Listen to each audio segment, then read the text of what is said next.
Jadi kalau sektor pertanian itu menyumbang secara global ya 13-21% emisi gas rumah kaca. Nah, terus apa gitu yang dilakukan dunia ini kan sekarang, bahwa kita ada komitmen yang dituangkan melalui dokumen yang disebut dengan NDC, yang masing-masing dalam dokumen itu tiap negara ada 191 negara itu menyatakan seberapa besar emisi yang akan mereka keluarkan kurangi di negaranya masing-masing sampai dengan 2030 gitu. Nah, kalau di Indonesia juga gitu, kita juga kan mempunyai komitmen tersebut di dokumen emisi ini yang pertengahan tahun ini akan kita update lagi sebenarnya dokumennya, tapi di komitmen kita kan kita untuk berjanji akan mengurangi emisi 29% dengan usaha sendiri atau 41% dengan bantuan dunia gitu. Nah, ini adalah upaya supaya peningkatan suhu bumi tidak lebih dari 1,5 derajat Celcius di tahun 2100 gitu, karena emang jendela waktunya ya cuma sampai 2030 ini. Kalau sampai 2030 ini nggak berkurang setengahnya, ya udah lewat tuh kesempatan kita untuk bisa berupaya untuk mengurangi emisi, mencegah segala macam bencana gitu yang terjadi nanti kemudian. Sekarang aja udah banyak gitu, tapi nanti akan lebih parah lagi, dan kesempatannya benar-benar cuma sampai 2030. Kalau lewat dari 2030 udah nggak ada titik baliknya lagi gitu. Jadi emang nggak mungkin, apapun yang kita lakukan itu udah nggak bisa membalikkan keadaan gitu. Jadi emang waktunya itu sangat sempit gitu, dan itu harus benar-benar dilakukan melalui komitmen yang serius. Melalui komitmen yang sekarang itu masih belum 1,5 derajat, masih 2,4 lah kira-kira sampai 2100 gitu yang bisa dikurangin. Tapi ini makanya kita perlu terus mendorong pemerintah kita sendiri dan juga pemerintah negara-negara dunia untuk lebih serius dalam memberlakukan kebijakan-kebijakan dan pola pembangunan yang rendah emisi. Nah, kalau di pemerintah Indonesia untuk sektor pertanian ya khususnya, ini kan sektor pertanian satu dari 5 sektor kunci pengurangan emisi gas rumah kaca gitu di sini. Nah, kalau sampai tahun 2030 sebenarnya karena emang porsinya sedikit gitu, kalau ini kan bagian dari dari target NDC yang 29%, 41% gitu. Kalau upaya sendirinya untuk pertanian sendiri cuma 0,32 dan dengan bantuan internasional mengurangi 0,13% untuk misalnya.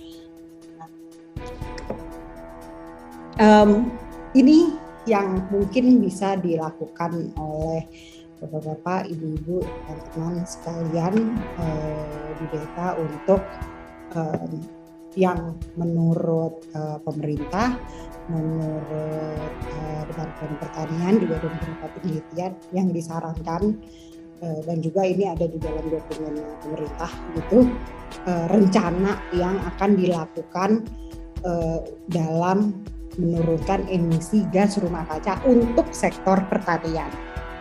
Ada ya untuk dibilangnya kita harus hemat air gitu, karena memang kalau sistem pengairannya juga tidak baik dan kita boros air itu juga tidak baik kan buat lingkungan. Pertanian rendah emisi melalui penggunaan teknologi yang tepat gitu, jadi sistem irigasinya yang lebih baik, pengairannya dan sistem agrikultur yang lebih ramah lingkungan, itu yang didorong untuk diberlakukan. Lalu juga tadi ya untuk mengurangi pengolahan pupuk yang kimiawi menggunakan bahan-bahan kimia dan terus meningkatkan penggunaan nitrogen itu disarankan untuk melakukan praktek-praktek pertanian organik gitu. Jadi juga pengolahan kotoran hewannya juga lalu dimanfaatkan menjadi biogas gitu untuk dan juga untuk pupuk. Lalu juga untuk ada suplemen-suplemen pakan ternak yang harusnya lebih tepat untuk meningkatkan populasi ternak. Ini yang memang dicanangkan oleh pemerintah untuk dilakukan dalam mengurangi emisi gas rumah kaca di sektor pertanian. Nah, selain itu juga aksi pengurangan emisi di sektor pertanian ini harus terintegrasi dengan sektor-sektor lainnya tentunya gitu, karena sangat berhubungan dengan sektor lahan gitu terutama dan hutan gitu. Nah di sini bahwa penerapan pertanian pada lahan yang itu kalau ada pembukaan sebaiknya itu bukan sebaiknya ya, emang harus, terutama memang di hutan alam yang hutan primer yang memang dilindungi pemerintah itu tidak diperbolehkan, tapi memang memanfaatkan lahan-lahan yang tidak produktif gitu, atau wilayah-wilayah yang AL gitu ya, atau yang tidak produktif yang untuk menghindari deforestasi itu sangat berpengaruh. Lalu juga pertanian berkelanjutan yang terintegrasi gitu antara jadi nexus water food energinya terjadi untuk mewujudkan hutan yang lestari itu juga disarankan. Nah ini ada beberapa anjuran atau himbauan yang mungkin bisa dilakukan oleh petani dan masyarakat ya di desa untuk mengurangi resiko dan dampak perubahan iklim. Nah sebenarnya sih memang perubahan iklim ini kan lebih banyak disebabkan oleh praktek industri gitu. Jadi dari sektor energi, dari perubahan penggunaan lahan gitu. Sementara kalau petani-petani kecil itu biasanya atau masyarakat desa justru yang menjadi korban dari perubahan iklim ini gitu. Cuman kita sebagai warga negara dan juga warga dunia gitu, tentu kita bisa berkontribusi atau menunjukkan kita sudah melakukan yang terbaik memang untuk untuk kita sendiri dan juga untuk dunia gitu. Jadi dan praktek-praktek yang dilakukan pun sudah memenuhi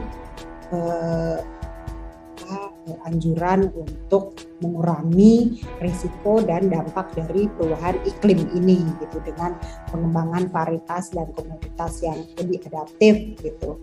Nah ini tapi juga sangat tergantung dari saya nggak tahu ya ketersediaannya gitu dari bibit-bibit yang ada.